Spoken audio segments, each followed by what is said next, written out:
छोटे शेयर ऊंची छलांग और दर्शकों के काफ़ी सारे सवाल हमें मिल चुके हैं। पहला सवाल मिला है यहाँ पर क्रॉस पर KROSS। मानस सर, इस पर 231 रुपये के इन्होंने लिए हुए हैं, प्रीति अग्रवाल जी ने। इस पर आपका रिव्यू क्या रहेगा सर? मैं एक बार चार्ट निकाल लेता हूँ स्टॉक के।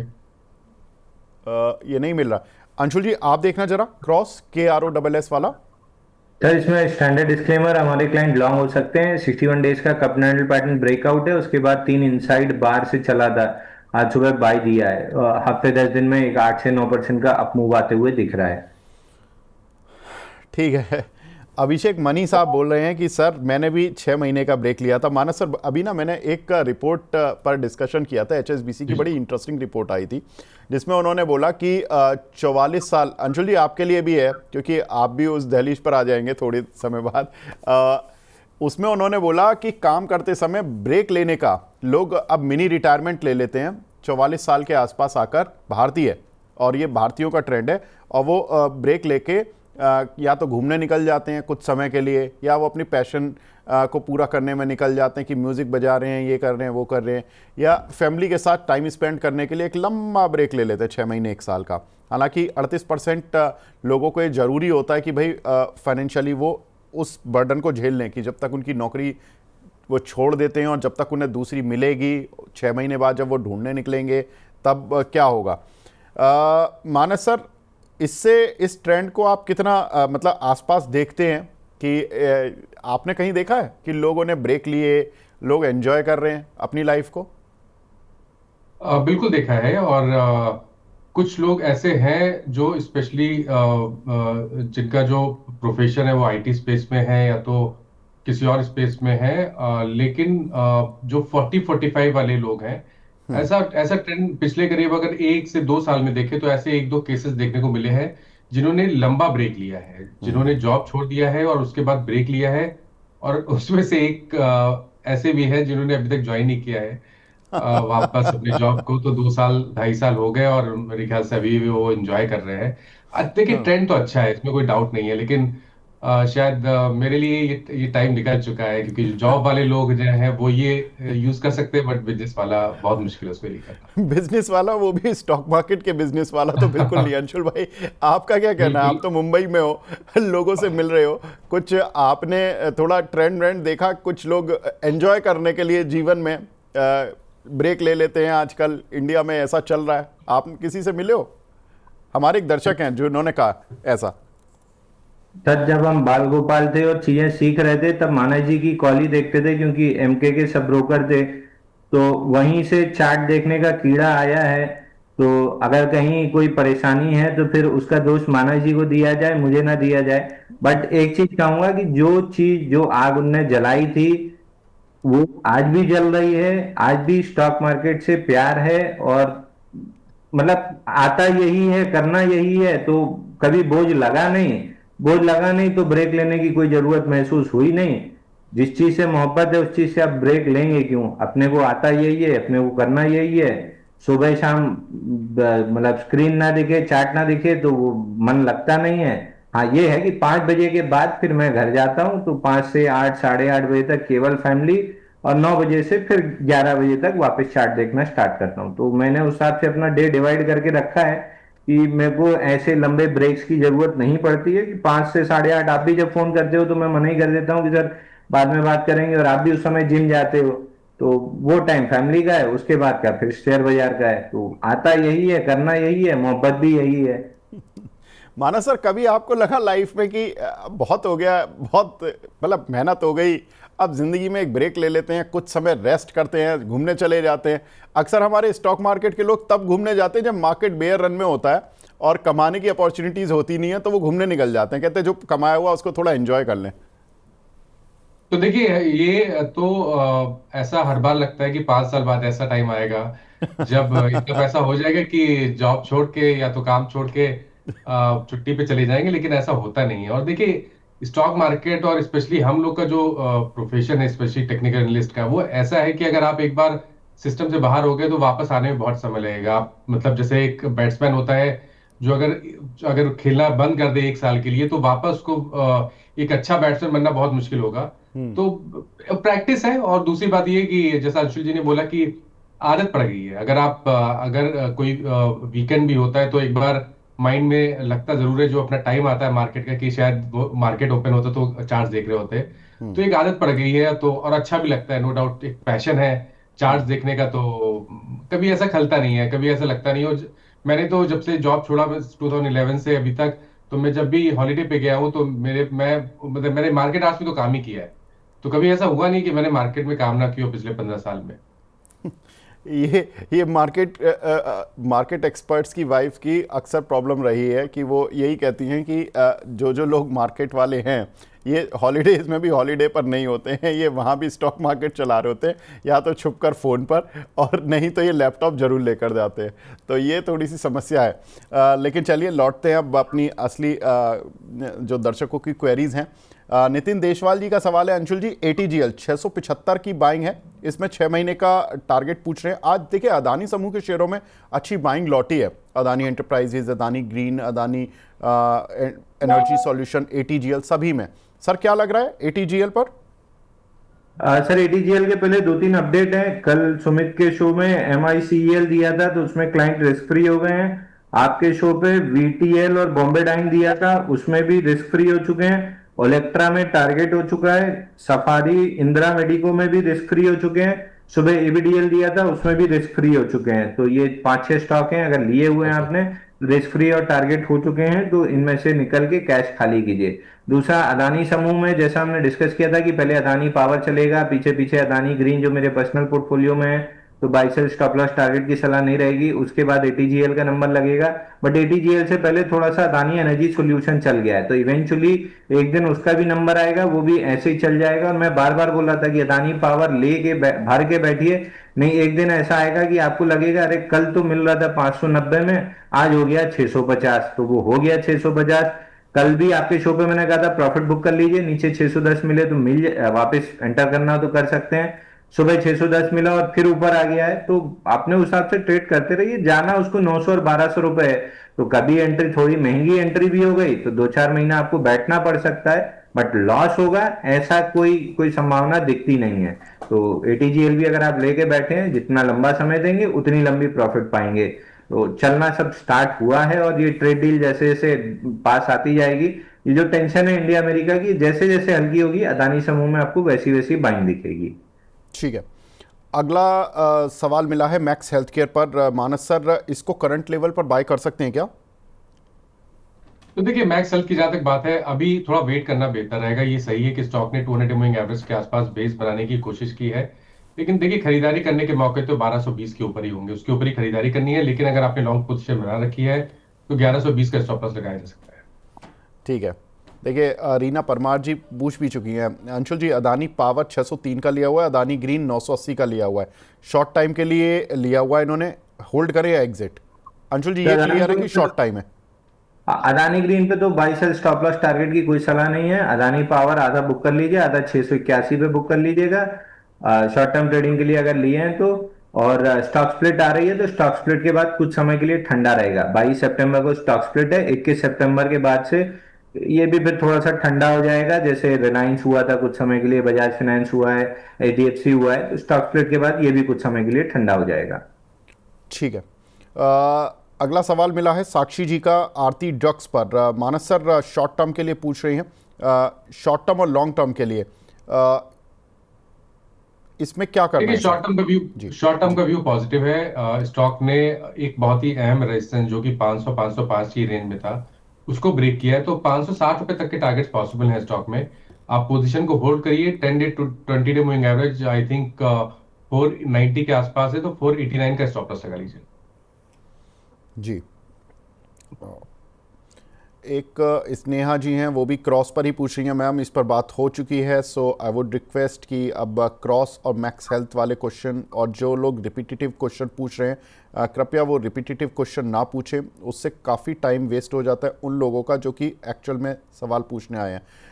अगला सवाल हमें मिला है ट्रांसलेट लाइटिंग में, राजन पांडे जी का 6 मंथ का व्यू है। अंशुल जी इस पर क्या करना है? 3% प्रॉफिट में है ये। Transfer lighting, sir transfer lighting again वही हमने डिस्कस किया था कि ये जो 13 अगस्त को ब्रेकआउट फेल हुआ था, 15.5 मिलियन वॉल्यूम था, 417% वॉल्यूम राइज था। उसके बाद से लॉन्ग लिक्विडेशन में कहीं भी कोई वॉल्यूम नहीं था और वापस से ये 806.90 का जो ब्रेकआउट फेल हुआ था उसको अटेम्प्ट कर रहा है। जिस भी दिन 806.90 का रेजिस्टेंस है, 810 रुपए आप राउंड फिगर पकड़ लीजिए, 810 के ऊपर जिस दिन क्लोजिंग हो गई स्टॉक 900 रुपए की तरफ चल देगा और मेरे को पूरी पूरी उम्मीद है कि 810 रुपए क्रॉस करके 900 रुपए जाएगा। ठीक है। विश्वजीत बेहरा जी का सवाल है, BLS इंटरनेशनल मानस सर 447 के लिए हुए इन्होंने, इसमें पूछ रहे हैं कि कोई एवरेज करने का लेवल बता दीजिए सर।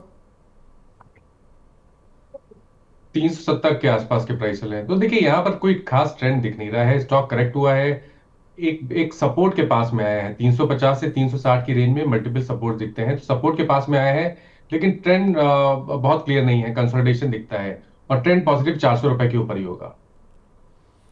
ठीक है। मानस सर ये क्या भेजा आपने, मलेशिया लंकावी केबल कार में भी काम कर रहा था मार्च में। ठीक है सर, मैं एग्जाम्पल दे रहा था कि थे हॉलिडे आप? में भी जाते हैं तो काम करना पड़ता है। अच्छा। हाँ इधर बात उठी गई है तो एक मैं भी अपनी बता दूं कि 3 साल पहले हम लोग घूमने गए थे गोवा, तो मैं अपना लैपटॉप लेके गया था। अब हाँ 11 बजे हम लोग का इंटरनल एक क्लाइंट्स का वो होता है, टेलीग्राम लाइव करते हैं हम लोग और जूम लाइव करते हैं 11 बजे। तो उस समय मैं करता था, आप मेरे जूनियर्स करने लगे हैं क्योंकि 11 बजे मैं आपके साथ रहता हूँ। तो लैपटॉप लेके गया था और अब वो आदत तो है ही, नाश्ता वास्ता करके फ्री हुए और घूमने निकलेंगे शाम को क्योंकि धूप रहती है। तो 11 बजे से वो लेके बैठ जाते थे, तो वहीं गोवा में लड़ाई चालू हो गई थी कि छुट्टी पे आए हैं उसमें भी अपना लैपटॉप लेके चलते हैं। तो ये तो सबको पड़ती है, मतलब मैं अकेला नहीं हूं, अगर आपको और मानस जी को पड़ी है तो मैं तो तीनों में सबसे छोटा हूं, अगर मुझे पड़ रही तो गलत नहीं पड़ रही है। मानस सर, मैडम ने देखा तो नहीं आपको ये शेयर मार्केट चलाते हुए? नहीं नहीं, अभी अभी उनकी भी आदत पड़ गई है। ये बढ़िया है सर, ये बहुत बढ़िया लगा। मानस सर ने वीडियो भेजा, चलिए बढ़िया बात है। अगला सवाल हमें मिला है हेमंत पाल जी का। अंशुल जी, आइनॉक्स विंड 145 के लिए हुए हैं इन्होंने, इस पर क्या करें? सर मार्केट में अंशुल भाई मूवमेंट आ रहा है लेकिन आइनॉक्स विंड सुजलॉन सुस्त पड़े हुए हैं, आइनॉक्स विंड कुछ चलेगा क्या? सर आइनॉक्स विंड तो 227 पे जब बाइंग क्लाइमैक्स हुआ था तब से हम 135 और 130 की बात कर रहे थे। अब आ गया 135 130 आ गया है, स्टॉक स्प्लिट भी हो गया है और मतलब 4 बार बॉटम भी बन गया 135 के आसपास। तो अब डाउनसाइड तो लगभग खत्म ही लग रही है, बट अपसाइड मेरे को अभी तब लगेगी जब 152 निकाल देगा, उसके आसपास आके वो कोशिश कर रहा है। और उस दिन स्टॉक एक्सरे में भी आपने पूरे फंडामेंटल समझा ही दिए थे, तो वो भी एक एडिशनल मेरे पास, जैसे अदानी समूह में विनीत जी काफी पॉजिटिव हैं और चार्ट पे मैं बुलिश हूं, तो वो एक डबल कॉन्फिडेंस आता है। ऐसे इस पे 152 के ऊपर चार्ट पे ब्रेकआउट है और जो स्टॉक एक्सरे में आपने पॉजिटिव चीजें बताई नहीं, वो सारा एक साथ काम करने लगेगा। जैसे ही 152 रुपए निकलेगा तब 177 का टारगेट खुलेगा। तो जिसके पास भी है एक बार होल्ड कीजिए, जिसको नया लेना है 152 रुपए निकलने का वेट कीजिए। ठीक है। इस बीच आज 4 बजे हमारा एक स्पेशल शो है, उसके बारे में बता दूं कि एक वेबिनार है जो कि ध्यान रखना है आपको। वेबिनार के लिए फ्री में रजिस्टर कर सकते हैं आप, और इसमें हमारे साथ जुड़ेंगे रक्षित टंडन जी और Anuj Bhansali ji, head of trust and safety PhonePe से, और साइबर सिक्योरिटी एक्सपर्ट हैं रक्षित टंडन जी। तो जुड़ना ना भूलें और रजिस्टर करें फ्री में। आज 4 बजे ये वेबिनार होगा जिसका आप पार्ट बन सकते हैं। तो फटाफट से अपना जो भी लोग चाहते हैं कि साइबर फ्रॉड में वो कभी फंसे हैं या उनको डर लगता है साइबर फ्रॉड से जुड़ी हुई कुछ भी घटनाओं को लेकर, तो उसकी महत्वपूर्ण जानकारी आपको इस वेबिनार में मिलेगी। आगे बढ़ते हैं। अगला सवाल हमें मिला है ई क्लॉक सर्विसेज पर मोनू रजाक जी का। इन्होंने सर 4230 के मानस सर लिए हुए हैं कुछ शेयर, इस पर क्या करना चाहिए सर इनको? ई क्लॉक्स पे बिल्कुल देखिए यहाँ पर बने ही रहना चाहिए, क्योंकि अगर हम पैटर्न देखें तो पैटर्न तो अभी बहुत पॉजिटिव है, हाई टॉप्स हायर बॉटम्स का ट्रेंड है। 4600 के लेवल को ब्रेक करेगा तो मेरे ख्याल से जो नेक्स्ट टारगेट होगा वो करीब करीब 5000 के आसपास का हो सकता है। तो ट्रेंड पॉजिटिव है, आई थिंक कोई डरने वाली बात नहीं है, लेकिन ये सही समय है जब स्टॉप लॉस को रिवाइज करके 4000 के आसपास कर लें। ठीक है। सौरभ सिंह जी पूछ रहे हैं अंशुल भाई, JSW एनर्जी 541 के लिए 539 के लिए हुए हैं, 2 महीने का व्यू है, क्या करें, कौन सा क्या टारगेट रखें? तो जेएसडब्ल्यू एनर्जी में भी ट्रेंड डेवलप हो रहा है। 541.85 निकलते ही से 635 रुपए 55 पैसे का टारगेट मिलेगा। इसमें भी वही अदानी पावर वाले लक्षण है, रेजिस्टेंस के पास आके बार बार रुक जाता है। एक आध दिन ऐसा आएगा जब अचानक से 15-20% की कैंडल बनेगी और हम देखते रह जाएंगे। बट 542 इज द लेवल जो निकलने के बाद अगर मतलब जिसके बाद मोमेंटम डेवलप होगा और वो मोमेंटम सीधा 635 रुपए 55 पैसे तक ले जाएगा। स्टैंडर्ड डिस्क्लेमर, इन्वेस्टर्स जितने हमारे हैं उनके पोर्टफोलियो में लॉन्ग रखा हुआ है।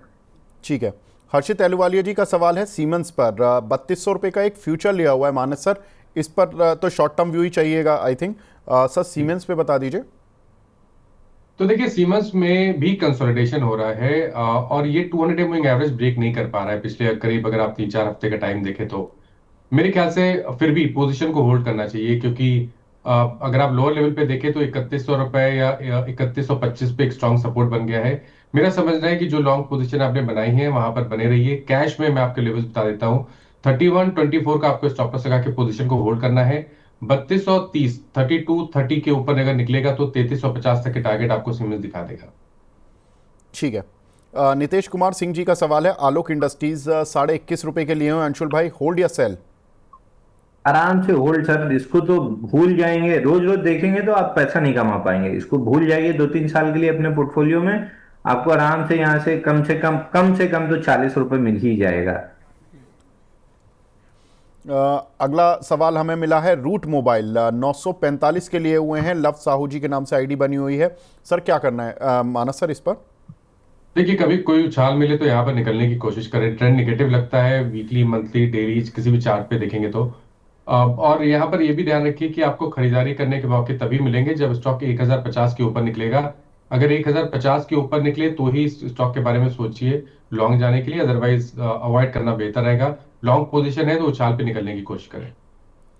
एक हमारे दर्शक हैं HSD के नाम से आईडी बनी हुई है उनकी, इन्होंने टाटा पावर लिए हुए 4000 शेयर अंशुल भाई 121 के, इस पर क्या करें? अभी ये कह रहे हैं कि I don't need this money for 2 years. Anshul ji पहले तो ये 3 गुना करके बैठे हैं अपना पैसा, 4000 शेयर हैं, मज़ा आ गया है सवाल सुन के, और अभी 2 साल और दे सकते हैं, बैठे रहें टाटा पावर में। सर टाटा पावर में अगर आप बैठे रहेंगे तो आपको 600 रुपए का भाव मिल जाएगा, मतलब 500 से 600 का भाव मिल जाएगा। लेकिन अगर आप इसको कन्वर्ट करके कहीं भी जेएसडब्ल्यू इंफ्रा या अदानी पावर या इस टाइप की चीज में ले जाते हैं, परसेंटेज रिटर्न यहां से जो टाटा पावर 2 साल में देगा उससे ज्यादा अदानी पावर देगा, उससे कई गुना ज्यादा जेएसडब्ल्यू इंफ्रा देगा। तो बेहतरीन कंपनी पे बैठे हैं। अगर आपको नहीं स्विच करना है तो इसी पे बैठे रहिए। पैसा बनना मतलब पैसा नहीं बनेगा ऐसा तो कोई सवाल ही नहीं है, 2 साल में पैसा अच्छा बन जाएगा। बट परसेंटेज रिटर्न में टाटा पावर से ज्यादा अदानी पावर, अदानी पावर से ज्यादा जेएसडब्ल्यू इंफ्रा। तो वो आपको डिसाइड करना है कि इसी में रहना है या स्विच करना है। ठीक है मानस सर, इन्होंने जियो फाइनेंस भी लिए हुए हैं, 6000 शेयर लिए हुए हैं 275 के, तो सर अच्छा पैसा है इनको इसमें भी बन रहा है, लेकिन इस पे 2 साल बने रह सकते हैं क्या? आई थिंक बने रह सकते हैं, क्योंकि अगर आप देखें तो हमने ऑलरेडी करीब 200 रुपए से रैली देखी थी, 330 के आसपास के हाइस बने, और पिछले अगर हम 2 मंथ से देखें तो स्टॉक कंसोलिडेट हो रहा है। इस कंसोलिडेशन में 200 मूविंग एवरेज के नीचे नहीं जा रहा है, जो कि पॉजिटिव है स्टॉक के लिए। मेरा समझना है कि शायद कंसोलिडेशन के बाद जब भी 330 रुपए के ऊपर का ब्रेकआउट देखने को मिलेगा तो स्टॉक 390 के लिए तैयार हो जाएगा। पोजीशन में बने रहिए, 290 का स्टॉप लॉस लगा ले। ठीक है।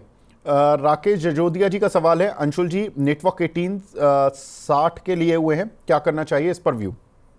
शांति से बैठे रहिए सर। बीच बीच में इंस्टीट्यूशन कैंडल वॉल्यूम्स आ रहे हैं, तो जब तक 52-53 लेवल प्रोटेक्टेड है, बल्कि मैं 52-53 मतलब मैं उसके मूड में नहीं हूं। मैं खाली इसको पकड़ के बैठने के मूड में हूं। जिस भी दिन 58.55 निकलेगा 77.45 आराम से चला जाएगा। मैं आराम से 77-45 तक प्ले करने के मूड में हूं। ठीक है। मुकेश चौधरी जी पूछ रहे हैं नायका मानस सर 230 रुपए के लिए हुए हैं, लॉन्ग टर्म का विजन है। अरे ये तो 10 से 20 साल का विजन लेके बैठे हैं मानस सर। आई नो कि 10 से 20 साल टेक्निकल पर तो आप लोग नहीं देखते हैं सर, लेकिन अगर जितना भी long term, maximum long term देखते हैं सर वो बता दीजिए। तो देखिए बिल्कुल इतने लंबे समय की काबिलियत नहीं है हम लोग के पास। तो नायका में अगर हम 1 साल के हिसाब से चलें तो मेरे ख्याल से 300-320 तक के टारगेट्स पॉसिबल हैं। एक स्ट्रॉन्ग अप ट्रेंड में दिखता है, वीकली मंथली चार्ट बेहतरीन है। मेरे ख्याल से तो कभी कोई करेक्शन देखने को मिले तो भी यहाँ पर स्टॉक को अक्यूमुलेट करना चाहिए, स्पेशली जब तक 210 रुपए के ऊपर ट्रेड करता रहे। दीपक जिंदाल जी का सवाल है, ओलेक्ट्रा ग्रीन 6 मंथ्स का टारगेट पूछ रहे हैं। वैसे अंशुल जी आपने आते ही बताया था कि ओलेक्ट्रा ग्रीन में आपने रिस्क फ्री कर दिया है, लेकिन सर टारगेट क्या रखा था इसमें, जो लोग बने हुए हैं अभी इसमें? एक मिनट सर, मेरे ख्याल से ओलेक्ट्रा में टारगेट हुआ है ना कि रिस्क फ्री, एक बार चेक कर ले रहा हूँ। हाँ, ओलेक्ट्रा में फुल प्रॉफिट एग्जिट करा दिया है हमने। लेकिन अभी जिस आपका वीकली का ब्रेकआउट आया है, देखिए हम तो प्रीएम्प्टिव बाई करके चलते हैं, तो प्रीएम्प्टिव वाला टारगेट हुआ है। और ये ब्रेकआउट अगर सस्टेन होता है इसी तरीके से, तो स्टॉक में आराम से 1800 रुपए तक की अपसाइड बन सकती है। तो यहां से आप मान के चलिए कि आराम से ये स्टॉक आपको 1800 रुपए तो दे देगा, क्योंकि वीकली चार्ट पे 1 2 3 4 5 6 इनसाइड बार का वीकली चार्ट पे ब्रेकआउट है। तो कम से कम 1800 रुपए तो बनता है। बट फिर उसको आप 4 से 6 महीने का व्यू पकड़ के चलिए। ठीक है मानस सर, एक शेयर है पॉन्डी ऑक्साइड, देव वाजपेयी जी का सवाल है इस पर। सर इस काउंटर पर आपकी राय? मैं एक बार चार्ट निकाल लेता हूँ। ये 1263 रुपए के करीब का चल रहा है सर।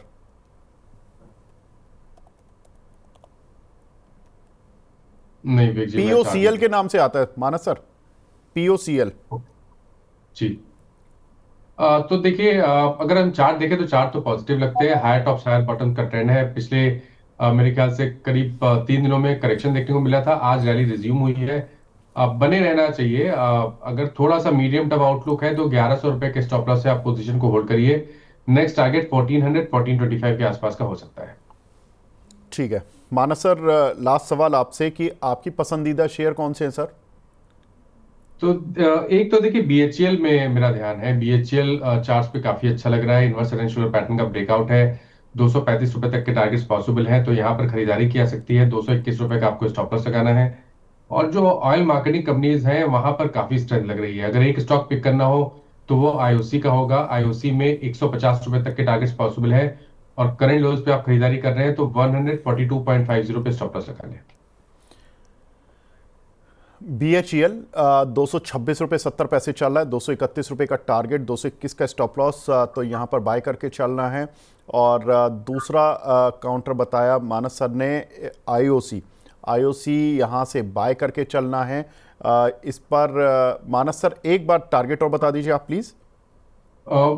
आईओसी में मैंने 150 के टारगेट मेंशन किए, 142 रुपए 50 पैसे का स्टॉप लॉस मेंशन। सर ये एक तरह से फ्यूचर की पोजीशंस है क्या, क्योंकि ये दोनों थोड़े हैवी इक्विटी वाले शेयर हैं, तो इनको कैश में लेना है या बिल्कुल। फ्यूचर में? देखिए डिपेंड आप पे करता है। आपको आप अगर आपकी रिस्क एपेटाइट ठीक है तो आप फ्यूचर में ले सकते हैं, नहीं तो मैंने जो लेवल्स बताए वो कैश के हैं। तो अगर आप डिलीवरी लेके भी काम करना चाहें तो कोई प्रॉब्लम नहीं है। ठीक है सर, डन सर। मानस सर आप हमारे साथ जुड़े सर, बहुत बहुत शुक्रिया हमसे जुड़ने के लिए, अपना कीमती थैंक यू। समय देने के लिए। Thank you so much Manas sir. आगे बढ़ते हैं अब, अंशुल जी हमारे साथ हैं।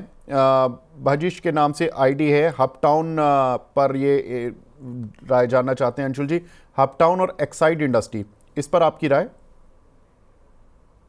सर अपटाउन में तो देखिए पूरा cup and handle pattern breakout almost all time high पे है। तो थोड़ा सा यहाँ पे वही है, ब्रेकआउट के पास रिस्क होती है, इसीलिए या तो हम ब्रेकआउट के बाद की कंसोलिडेशन प्ले करते हैं या ब्रेकआउट के पहले जो टाइटनेस है वो प्रीएम्प्टिव प्ले करते हैं। तो अब ये ब्रेकआउट लेवल के आसपास है। अगर ये ब्रेकआउट टिक गया 500 रुपए आराम से मिल जाएगा। ब्रेकआउट फेल हुआ तब तो दिक्कत आएगी। और ब्रेकआउट फेल कब होगा? जब ये 288 रुपए के नीचे जाएगा। तो फिलहाल अगर आप मतलब ब्रेकआउट प्लेयर हैं, रिस्क ले सकते हैं, तो यहाँ पे लेके 6-8 महीने के लिए छोड़िए। 288 का स्टॉप लॉस रहेगा, 500 रुपए का टारगेट रहेगा। बट मैं ब्रेकआउट के बाद टाइटनेस या प्रीएम्प्टिव टाइटनेस तो ही प्ले करना पसंद करता हूं। ब्रेकआउट के बाद मैक्सिमम रिस्क होती है, तो इस जोन पे मैं ट्रेड करना पसंद नहीं करूंगा। शिपिंग कॉरपोरेशन 234 के लिए हुए हैं अशोक जी ने, इस पे क्या करें सर? सर देखिए, सब बाइंग क्लाइमेक्स के बाद मरे हुए काउंटर है। पिछले 8 हफ्ते से कोई मूव आई नहीं है। अब पहली मूव आती हुई दिख रही है। अगर खींचा तो 50% रिट्रेसमेंट पूरे फॉल का, जो कि 164 दिन में 64% की गिरावट आई थी ऑल टाइम हाई से, उसका 50% रिट्रेसमेंट 261.50 पे है। तो गिरते पड़ते रोते धोते वहां पहुंच जाएगा। बट कितना आप उसमें पेशेंस रख सकते हैं, पैसा कमा सकते हैं, ये तो समय ही बताएगा, बट अगर ये चला तो 260 261 50% रिट्रेसमेंट है, वहां तक जा सकता है।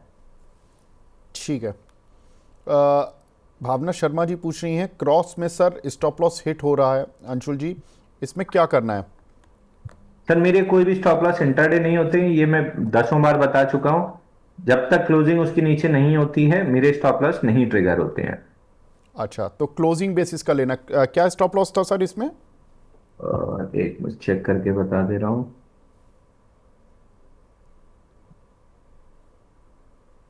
मैं mid cap small cap trade करता हूं, उसमें अगर आप क्लोजिंग बेसिस स्टॉप लॉस नहीं लगा सकते हैं तो नहीं लेना चाहिए। 222 के नीचे क्लोज करता है तो स्टॉप लॉस कटेगा।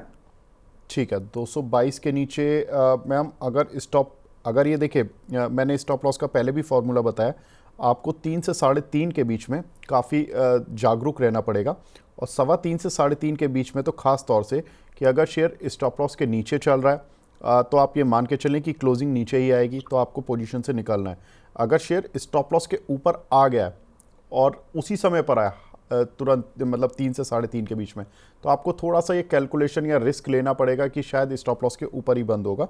और अगर ये बिल्कुल स्टॉप लॉस पे चल रहा है 222 के आसपास, तब आप एक बार को रिस्क फ्री अपने को कर सकते हैं, तब आप स्टॉप लॉस मान लें, लेकिन क्लोजिंग बेसिस पर। तो ये अंशुल जी ने क्लियर कर दिया।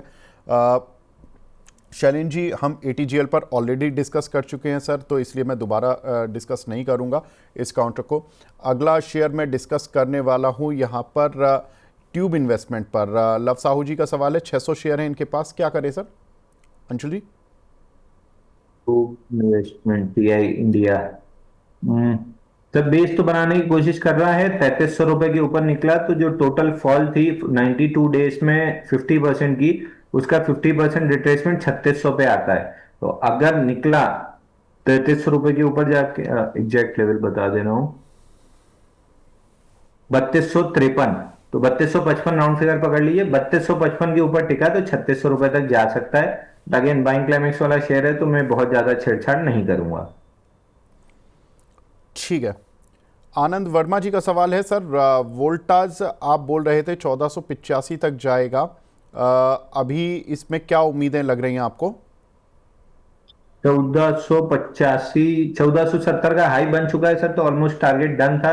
अब यहां से वापस ऑन द पुल बैक 1349 अगर प्रोटेक्ट होता है तो एक अटेम्प्ट वापस 1500 तक मारेगा।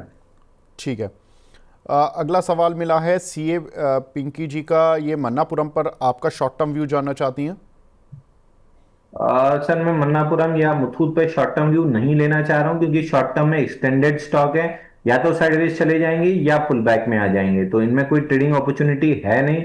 प्रॉफिट बुकिंग होते हुए ज्यादा दिख रही है, तो चूंकि मिड कैप स्मॉल कैप में मैं लॉन्ग ओनली प्लेयर हूं, तो शॉर्ट वाली अपॉर्चुनिटी मेरे को प्ले मतलब दिखती भी नहीं है, होती भी नहीं है। तो काउंटर या तो साइडवेज जाएगा या प्रॉफिट बुकिंग में मूविंग एवरेज कैचअप करने नीचे आएगा, तो दोनों केस में अपसाइड नहीं दिख रही है, एग्जिट कर लेंगे और किसी मूविंग काउंटर में चले जाएंगे तो ज्यादा बेहतर रहेगा। ठीक है। एमआईसी इलेक्ट्रॉनिक का फ्रेश एंट्री ले सकते हैं क्या ट्रेडिंग के लिए? सज्जन सिंह जी पूछ रहे हैं। एमआईसी इलेक्ट्रॉनिक सुबह ही प्रॉफिट बुकिंग दी है सर, तो अभी फ्रेश बाइंग तो नहीं दूंगा। ठीक है। नाल्को में क्या करें सर? अभी के नाम आईडी है, ये बोल रहे हैं कि big fan of Anshul sir, 2026 तक का प्राइस टारगेट बता दीजिए सर नाल्को पर। एक आध साल के लिए रख रहे हैं तो 20 से 25% की अपसाइड आपको आराम से मिल जाएगी। ठीक है।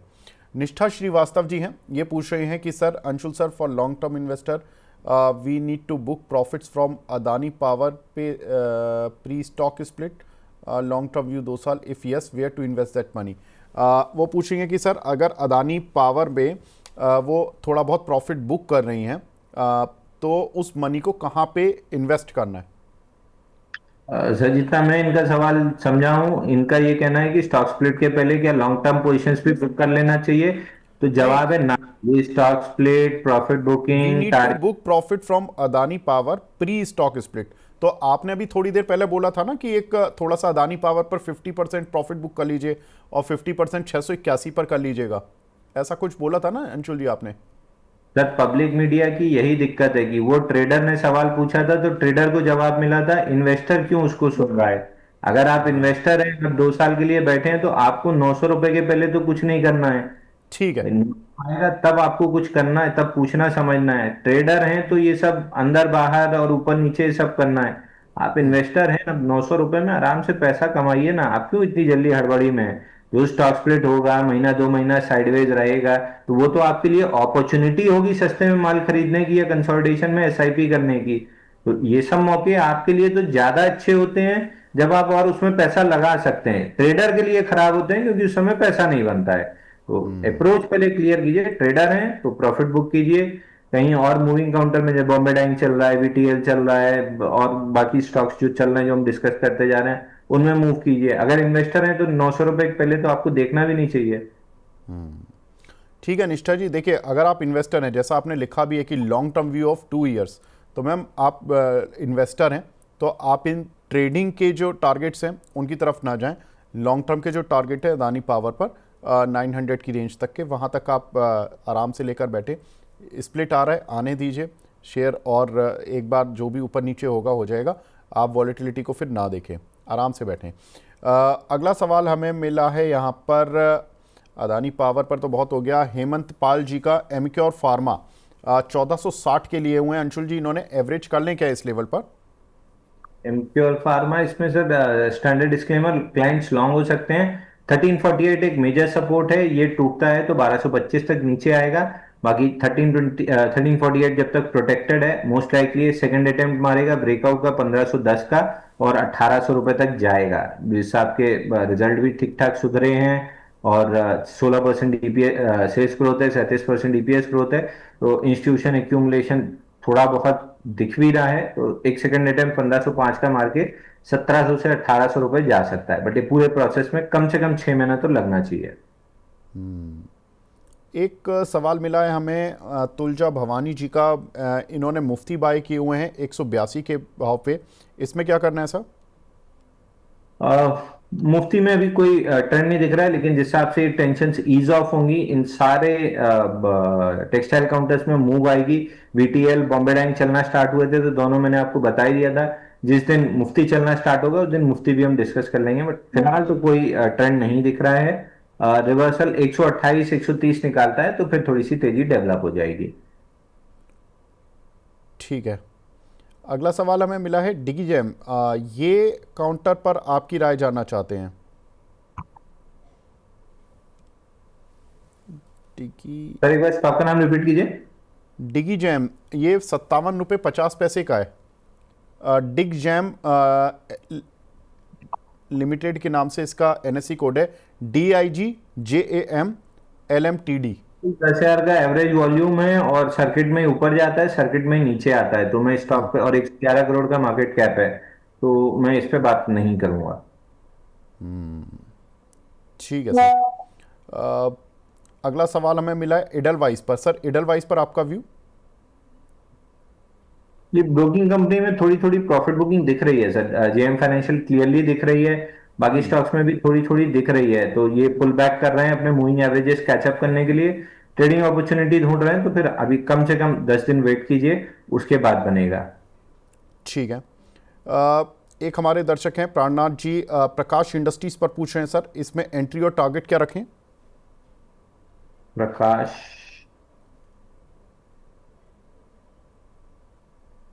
प्रकाश इंडस्ट्री तो रेंज के अंदर चल रहा है। नीचे 153 से 150 नीचे की रेंज है, 190 ऊपर की रेंज है। रेंज के नीचे से चला है तो मोस्ट लाइकली रेंज का अपर एंड 190 आना चाहिए। ठीक है। एक सवाल मिला है हमें टाटा इलेक्साई पर। सर इस पर आपकी राय? टाटा एलेक्साई, सर वो ये बाइंग क्लाइमेक्स के बाद गिरा हुआ काउंटर है, ओवरसोल्ड लेवल से बाउंस बैक दे रहा है इस स्टॉक में। आप देखिए एकदम एक्सट्रीम शॉर्ट टर्म में, पिछले अगर 1.5-2 महीने का डेटा देखें तो 30 दिन में 19% गिरा था, उसका 50% रिट्रेसमेंट आता है 5834। कल वहीं पहुंचा है और वहीं पे अटका है, तो अब 5850 के ऊपर अगर निकला तो 6050 आ सकता है। बाकी बाइंग क्लाइमेक्स वाला काउंटर है, तो मैं बहुत ज्यादा ट्रेडिंग अप्रोच नहीं रखूंगा। NSDL पर क्या करें, अरविंद नागर जी पूछ रहे हैं। जो हम नए लिस्टेड कंपनियों के साथ करते हैं आईपीओ बेस बनने का वेट, इसमें लक्षण दिख रहे हैं आईपीओ बेस बनने का। जब बन जाएगा और ब्रेकआउट देगा तो हम आके मनी 9 पे बाई दे देंगे। बीएससी पर 1 साल का व्यू जानना चाहते हैं विजय सिंह जी।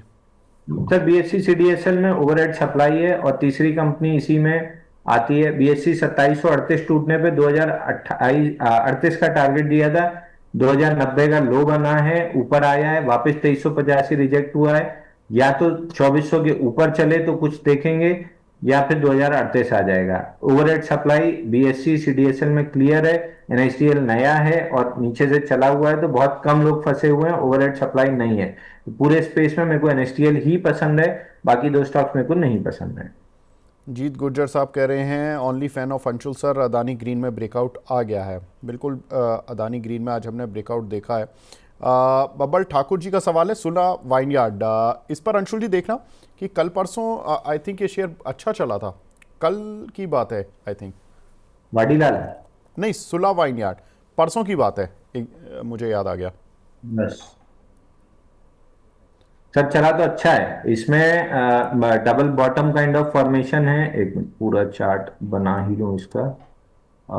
ट्रिपल सर इसमें एक बॉटम लगा था 3 मार्च 2025 को 240 रुपए का, वहां से 3 4 बार 5 बार इस लेवल को अप्रोच कर चुका है और मल्टीपल बॉटम फॉर्मेशन यानी 240 का बेस बना चुका है। पिछले 3 दिन इंस्टीट्यूशन वॉल्यूम आए हैं, मतलब परसों और कल। परसों 2740% वॉल्यूम राइज था 15 मिलियन का, और कल भी 500% वॉल्यूम राइज था।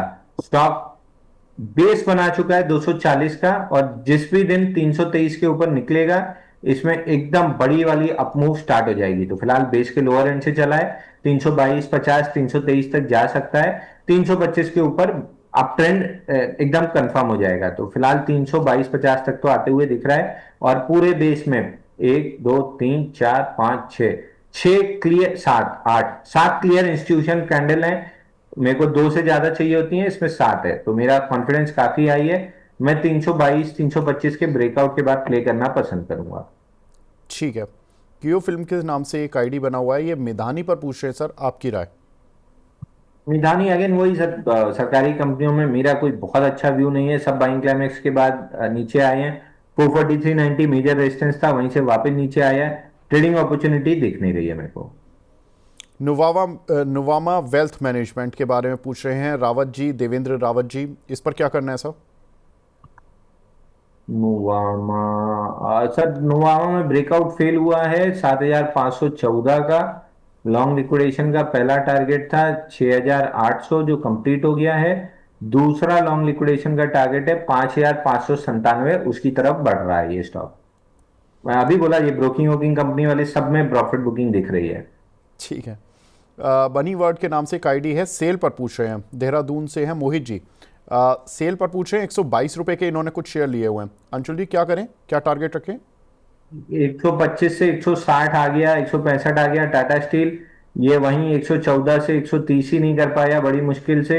जाने को 144 जा सकता है। जब तक ये 144 150 करेगा तब तक टाटा स्टील शायद 200 पार कर चुका रहेगा। तो एनी डे फिर वही, पहले भी वही बात थी, percentage of returns Tata steel और हिंडाल्को और वेदांता में ज्यादा है कंपेयर टू सेल। अगर आपको सरकारी कंपनी से मोहब्बत है, बने रहना है, तो 144 रुपए का टारगेट है, वो निकला तो फिर टारगेट रिवाइज करेंगे। ठीक है, साइंट पर व्यू बताएं सर। सी अक्षय जी वाई पूछ रहे हैं। की साइंट। जी। साइंट में सर मेजर सपोर्ट के आसपास आके वॉल्यूम ड्राई अप हो चुका है, यानी 1150 के नीचे कोई भी इंस्टीट्यूशन सेलिंग करने में इंटरेस्टेड नहीं है। और जब ऐसा होता है तो एक आध बड़ी कैंडल बनती है जिसमें बड़ा बाउंस बैक बनता है, जिसका थोड़ा थोड़ा इनिशिएशन आज दिख रहा है। तो अगर ये बाउंस बैक कैरी फॉरवर्ड हुआ तो 1368 रुपए तक आराम से जा सकता है।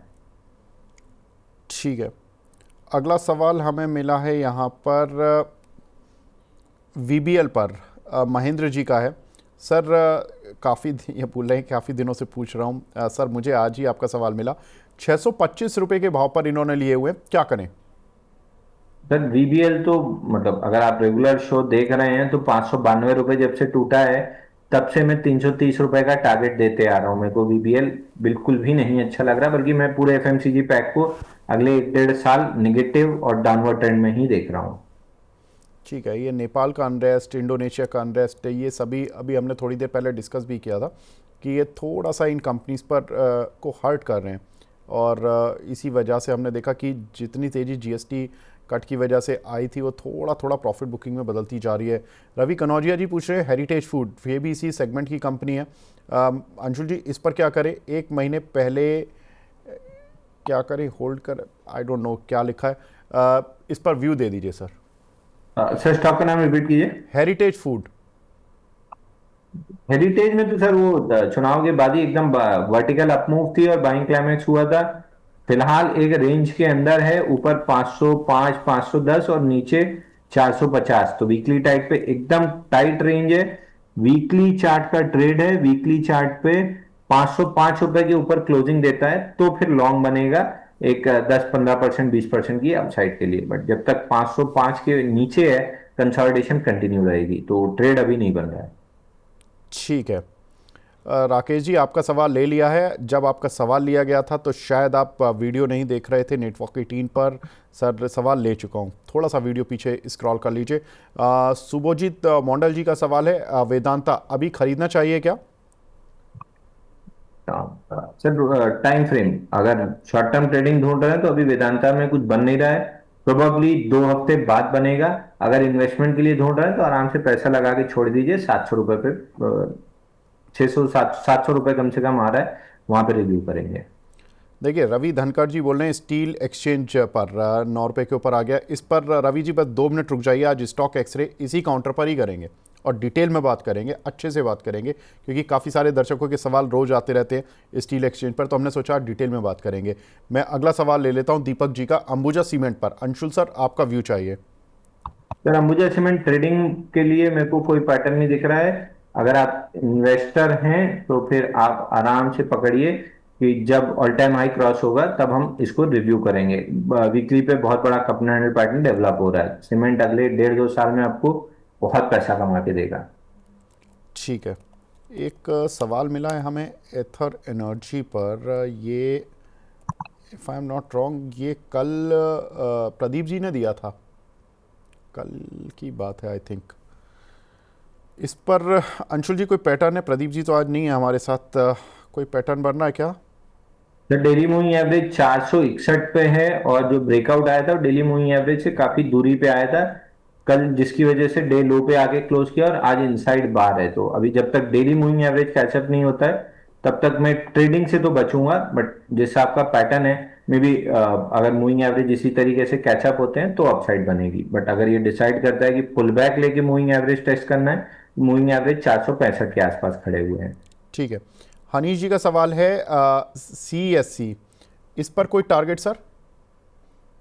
CSC 166 रुपए अगर निकाल ले तो ये वापस से 183 और 210 रुपए जाएगा। फिलहाल 166 तक जा सकता है, 166 निकालना इसके लिए बहुत जरूरी है। नेटको फार्मा, रिनी जी का सवाल है, इस पर आपका व्यू सर? नेटको फार्मा में जब टारगेट कंप्लीट हुआ था और गैप फिल हुआ था उसके बाद से पुल बैक है, पुल बैक एकदम लो वॉल्यूम पे है। तो ये स्टॉक अगर वापस से 910 915 के ऊपर निकलना चालू करता है तो फिर बाई करेंगे हम 1181 के लिए। तो फिलहाल पैटर्न अंडर डेवलपमेंट है, वॉल्यूम एकदम ड्राई अप हो चुका है सेलिंग में, यानी bullish pattern under development start हो गया है। ठीक है, ललित जी बोल रहे हैं सुपर चैट इन्होंने भेजी है 1258 पर आइनॉक्स इंडिया लिए हुए हैं। अंशुल जी आइनॉक्स इंडिया 1258 वाला, इस पर आपका view? INOX India, INOX India में सर 1212 का रेजिस्टेंस हमने डिस्कस किया था लास्ट टाइम भी, वो पिछले 4 दिन से वहीं अटक रहा है। तो अगर 1212 निकाल लेता है तो फिर 1330 और 1470 2 टारगेट मिल सकते हैं। 1212 के ऊपर क्लोजिंग बहुत जरूरी है, वो आने के बाद मेरी एक्टिव वॉच लिस्ट में है। 1212 के ऊपर निकलेगा तो मैं बाई देना स्टार्ट करूंगा। ठीक है, मृत्युंजय विश्वास जी का सवाल है सेजिलिटी पर, इस पर सेल या होल्ड सर? सेजिलिटी, सेजिलिटी 48.7 निकलने के बाद ही ट्रेड बनेगा सर, अभी तो ट्रेड ही नहीं बन रहा है। अगर है तो होल्ड कीजिए क्योंकि जिससे आपका पैटर्न है लाइकलीहुड अपसाइड ब्रेकआउट की ज्यादा है।